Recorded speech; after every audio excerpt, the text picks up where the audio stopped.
This is mission work from like you guys shouldn't be here. It's like I went here volunteer. I Rip Van Winkled myself.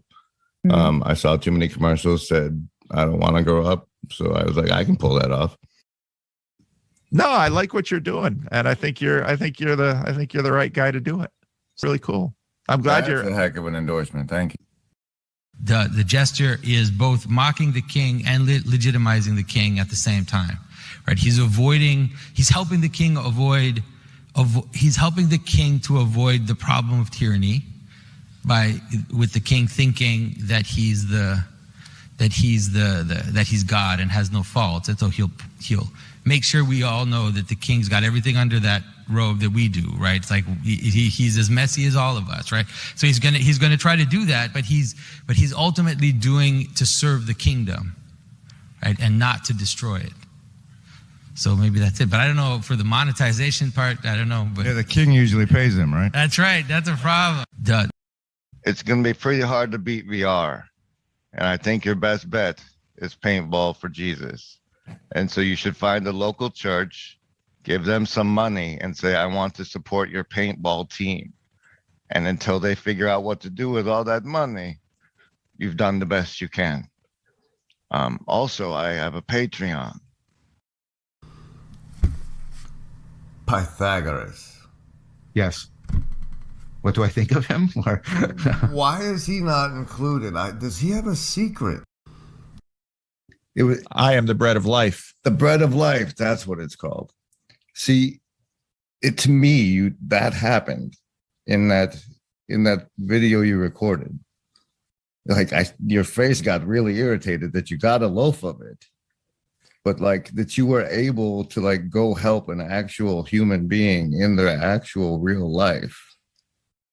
That to me, it just struck me as the bread of life. I'm trying to figure out who knocked and why at that moment. That's not even real. It's the same as customer service, right? But it's still the giant wheel that's running over everything. Right. It's like everybody's faking it, but it's still crushing everything. Yeah. That's not even. I'm a Jesus fan. We'll say that.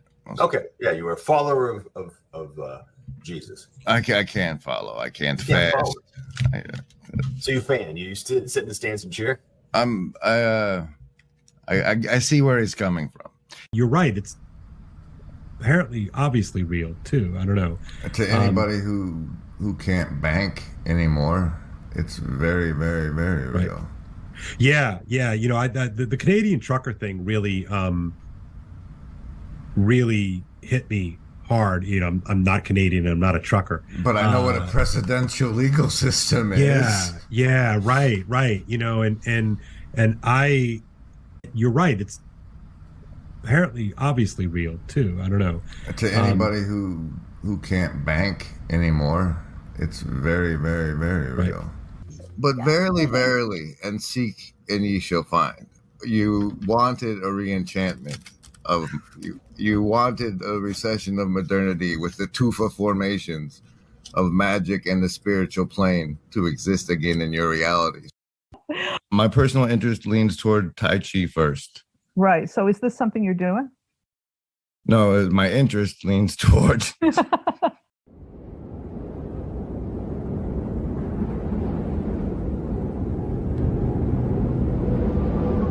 To me, it seems that there must be something on the other side. We are all told that truth is merely a conclusion that can reliably be derived from some observable phenomenon. We forget that truth is a tool. It is the hook upon which we hang our deeds and the bed from which we rise each day. To assume that death is the end is to assume that our being extends no further than the physical substrate that carries us. This assumption does not account for the way in which we experience being alive, nor does it sit comfortably aside the fact that we are not yet able to comprehend the way in which our being manifests itself from the flesh and bone that binds us. I believe that those gaps in our understanding are still wide enough to cast doubt on such conclusions.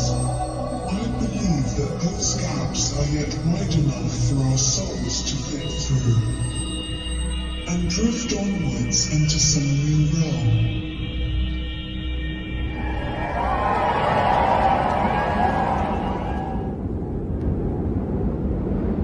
Although this world will devastate you, and rejoice although this world will penetrate you, and rejoice although you will not survive. Rejoice you'll never make it out alive. Excellent rehearsal, gentlemen. And rejoice your hair, it smells like burning hair. Oh, rejoice, your nails all got shoot off. Oh, rejoice, and holy fuck, you're bleeding there. Oh, rejoice, you burn your whole beard off. Rejoice, despite the fact this world will hurt you. And rejoice, despite the fact this world will kill you. And rejoice despite the fact this world will tear you to shreds. Rejoice because you're trying your best. Hey, I love that one. That's gorgeous. Thank you, brother. Wait, who's that brother? Okay, Strange Clown Worlds, the Grim Grist stream for July 8th, 2025, aiming for eugenics war. Rejoicing complete. Welcome, everybody. Hello. I see the assassins have failed. I'm General Griswold, Gaius Grim of the Second Larva Ingression Protocol, and this is their live stream. First, it goes some savings throws up against the mind control. You're swimming in it, don't you know? To get one, you have to make but a simple choice between survival, social, wisdom, or heart as the basis for your resistance to the mind control. You make the choice, I roll the die. If the die is 10 or higher, 10 or higher, half damage. If it's under 10, you take full damage, but hey, you got a savings throw. Survival, social, wisdom, or heart. Choose.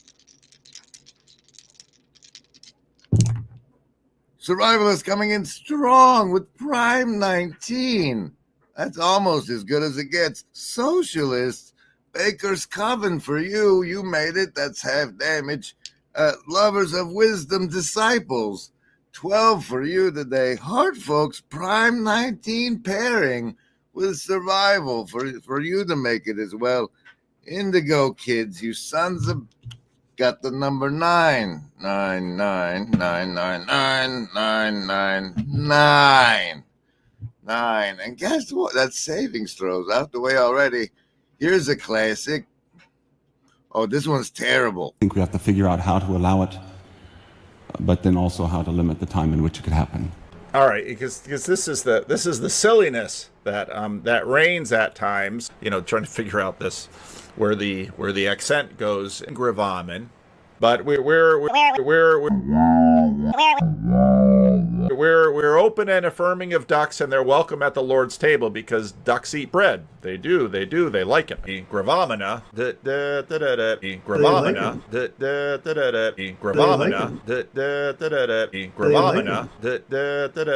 Gravamina, So, and he was very clear, and that has become sort of a meme in the corner. So that's the.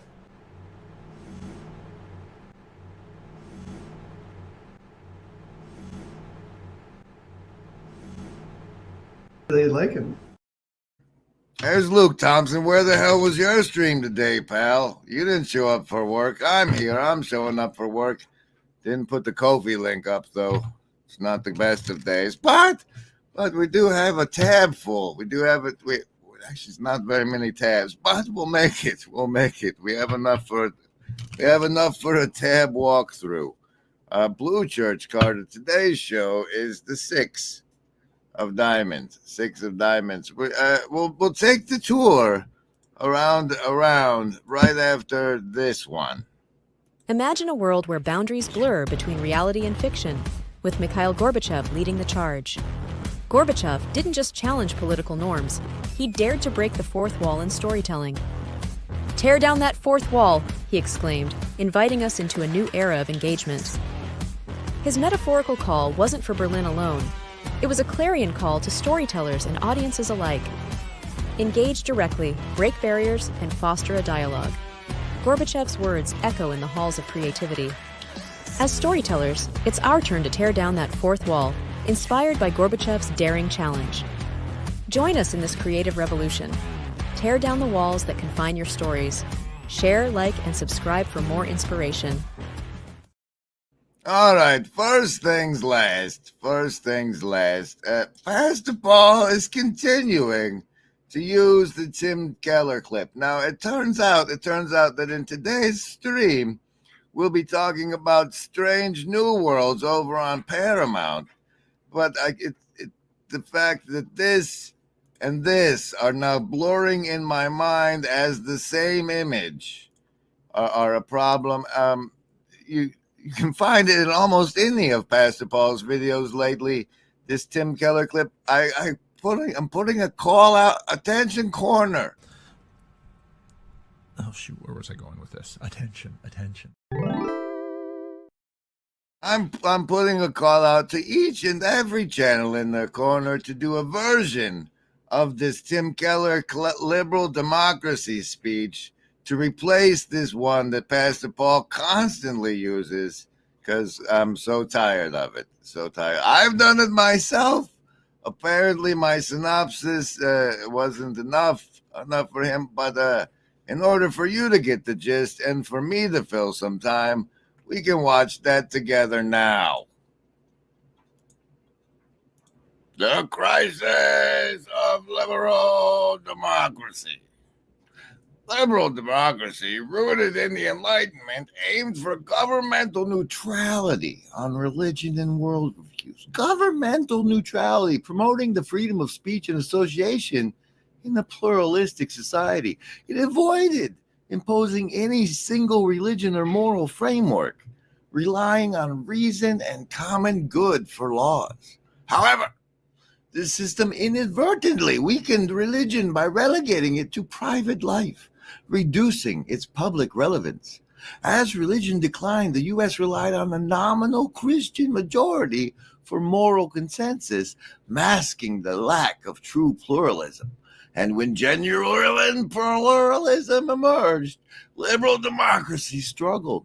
Progressives first abandoned their neutrality by imposing programmatic secularism, by redefining free speech as hate speech. This shifted from a neutral umpire to enforcement of a secular worldview.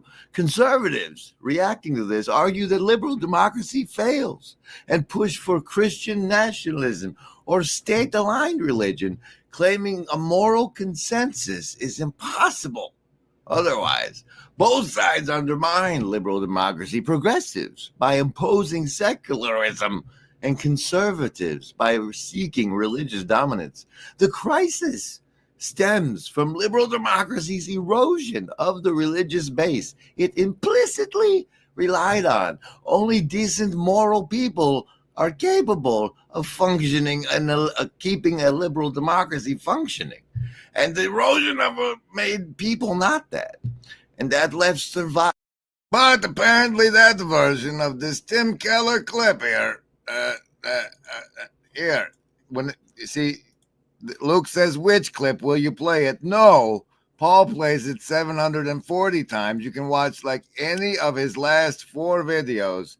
Find this man in the jumpsuit by clicking around in the bar here. And then play it for yourself. It's terrible. Hi, Tanya Stark. +3 to next stream saves for commenting over on the X. Thank you very much. Joe Cross says, howdy. Joe, I say to you, not that. I have a rooster. Where are you guys? I'm glad you've survived the visit with Gavin. Look at the howdy is way over here, Joe. Hold on. He used the channel membership emoji, howdy, so he gets this. Where are you, Joe? Why can't you guys call in and give us an update on the Estuary Road Trip? That's Joe Cross from the Estuary Road Trip. You can see here they were supposed to meet with Gavin. They're the yellow line. They're doing this whole thing. If you're anywhere along this line in the months leading up to Midwestuary, you could click the plan a visit and right-click to send it to the email because it's just an email or something. Words.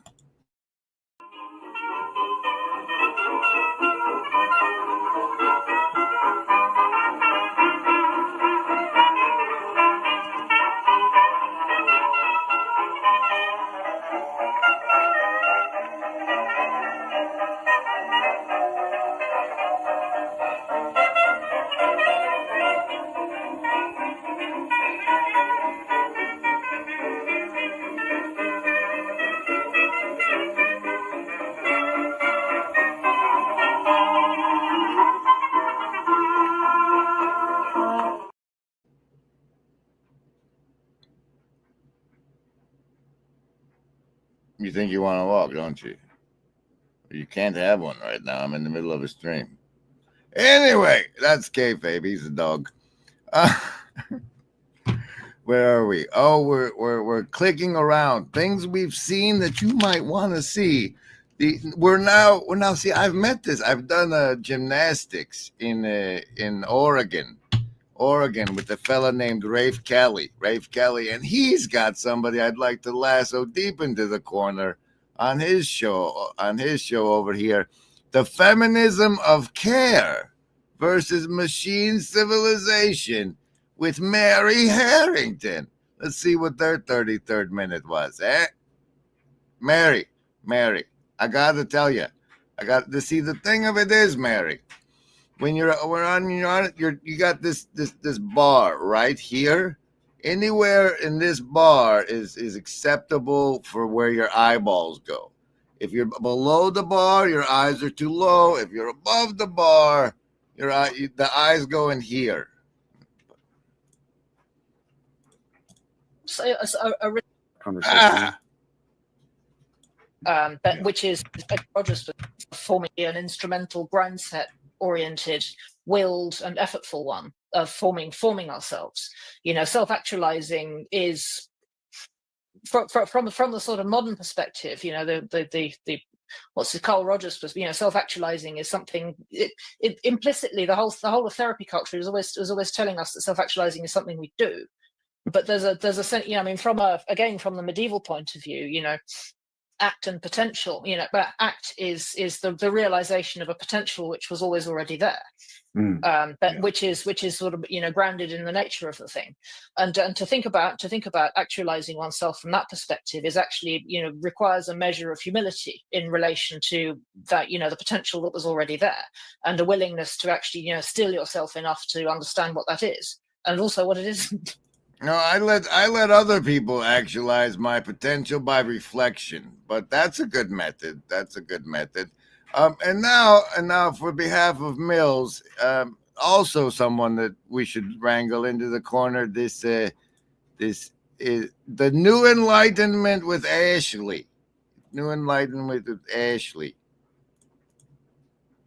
Should a king cultivate virtuous subjects or fear virtuous subjects? Because on one hand, virtuous subjects might be easier to manage. You might not have to invest as much money in policing and just managing an unruly population if they're virtuous. On the other hand, there are a number of ways that virtue can be threatening to power.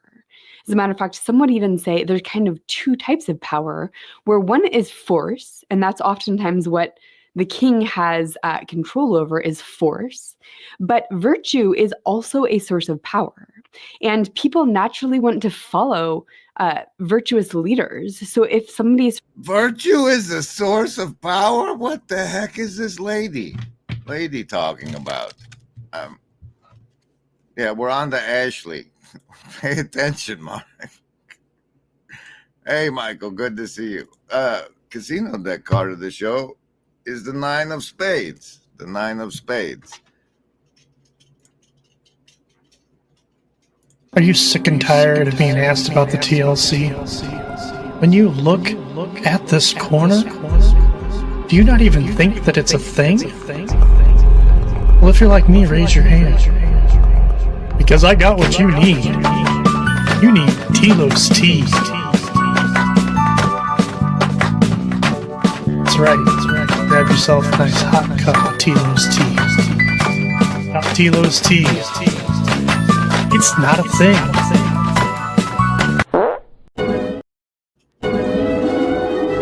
The chase is on. Excitement is at a whole new level when the puppets start chasing you. Stay on your toes, because if they catch you, you might just become one of them forever. Frozen in puppet glory, living an eternal life of strings and wooden whimsy. It's a transformation like no other, but don't let that frighten you. It's all in the spirit of fun. Oh my word. Why does this feel so poignant at this moment? Oh gosh. Oh gosh. I love the fact that they've put this all framed around somebody watching TV. Can make your brain go dead. That's why you should watch more YouTube. Edutainment, that's the way to go. Speaking of edutainment, here in the corner, we have one known as Jeff, doing a read on C.S. Lewis's secret diary entries, with a robot lady. And this one was when C.S. Lewis was admired by an old ass. Well, we've referenced Nightingale before. I honestly can't remember who he is, though. Yes, that's Nightingale again. Lewis seems conflicted about Nightingale's praise. He's grateful, but it also makes him uncomfortable. His admirer being an old ass. It shows Lewis's self-awareness, as well as his tension between appreciating kindness and feeling a bit awkward about it. This seems to be one of those moments where his self-doubt and need for validation from certain people, like older figures in academia, are at play. How do you feel about his reaction to the compliment? He's conflicted. I'm not sure how I feel about it. Let's jump into the next diary entry. Sunday, the 1st of March. Old ass part was what we wanted there, Jeff.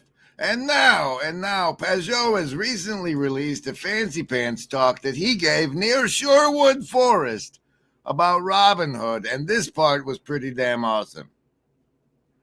The marksmanship element of Robin Hood. What you thought about that? Yeah, I think that's actually to show this exactly what the lady there was saying is that he has aim. He has true aim, and that true aim appears even though he's in costume, even though he's tricking, even though he's stealing, and he's jesting. That all of a sudden, if you're paying attention, you'll see that his arrow is absolutely true. And therefore, it's kind of showing what he really is that someone that has true aim. He's got a true vision of the good. Yeah, exactly. Yeah. Aristotelian sense. Yeah, he's not, because this is actually, just to add a little bit to this, because to just understand that it's not arbitrary, is that jesting is distraction, right? That's what jesting is. Jesting is playfulness, it's distraction, it's drinking, it's merrymaking, and shooting an arrow is the very opposite of that. Shooting an arrow is absolute attention, absolute vision, absolute directionality. And so that's the play, I think, that's happening and just aesthetically, if you think of the character and the situation where, he's acting a little silly and ridiculous and he's wearing a costume and all of a sudden, the arrow goes straight to the point. And then you think, oh, I'm not where I thought I was. He is actually. G knows it all. That's my old name, G.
right, therefore, then, and now that our silliness is done, we will marksman like arrow at the strange clown worlds that are aiming for a eugenics war.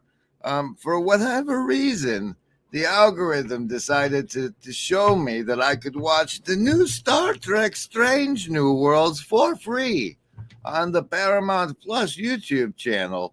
And so I thought, well, it must mean that the algorithm wants a commentary from me on the strange new worlds, on the star trends, the strange new clown worlds.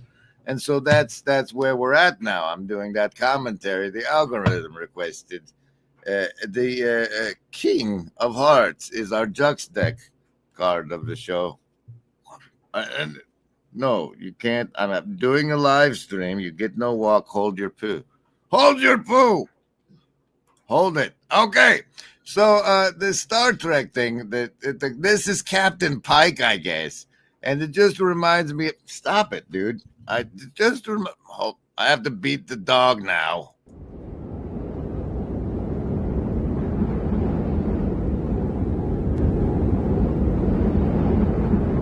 About where we are right now. We're getting towards the crucifixion. There you go. Okay. That's it. Go ahead, David. Your turn. Ooh, that song. Here we go.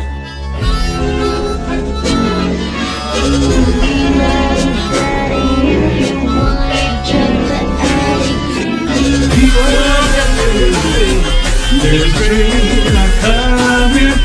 You don't need nobody. You just get on board. All you need is space. You hear the diesel humming. You don't need no ticket. You just hang on.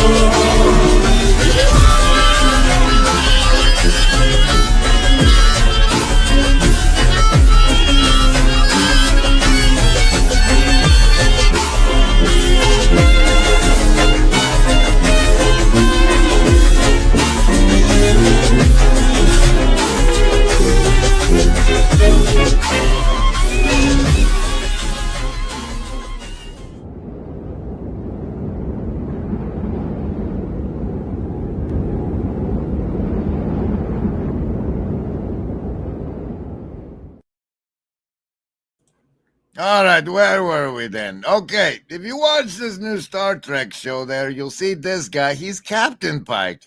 He's Captain Pike. And it just reminds me of how good I used to think Hell on Wheels was. Then there's this part where they cuck the hell out of Spock and make it like Sadie Hawkins get married. Doesn't really get to have sex. Gets called to duty. Then we go through the token bridge where they do the diversity, gotta collect them all. There's that one. There's that ethnicity and gender. And so that's all over that. Then he's a weird old man. And then we get to the good part. They're going down to this planet, you see. And they invite this nurse Chapel. This nurse Chapel who will magically make them trans to the alien race that they're going to go visit, except for Spock, because of his weird genetics, has problems. And there's this new whatever lady who likes it rough, doesn't take the sedative for some reason.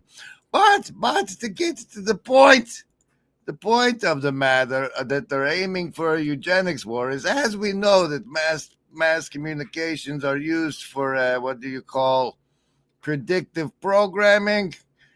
There's this part where they convince the alien species not to use the warp bomb, spoiler warp bomb, because of what happened on Earth. And what happened on Earth is first there was a civil war, and then there was a eugenics war, and then the nukes went off. So that is the predictive programming that's being programmed into the strange new clown world viewers of the Star Trek future, that there will be a eugenics war. And I thought I would point that out that is the new and fresh predictive programming from our good friends in mainstream Star Trek. Right? Right. Okay. And that now the dog needs a walk. Thanks, you guys. I'll see you next time.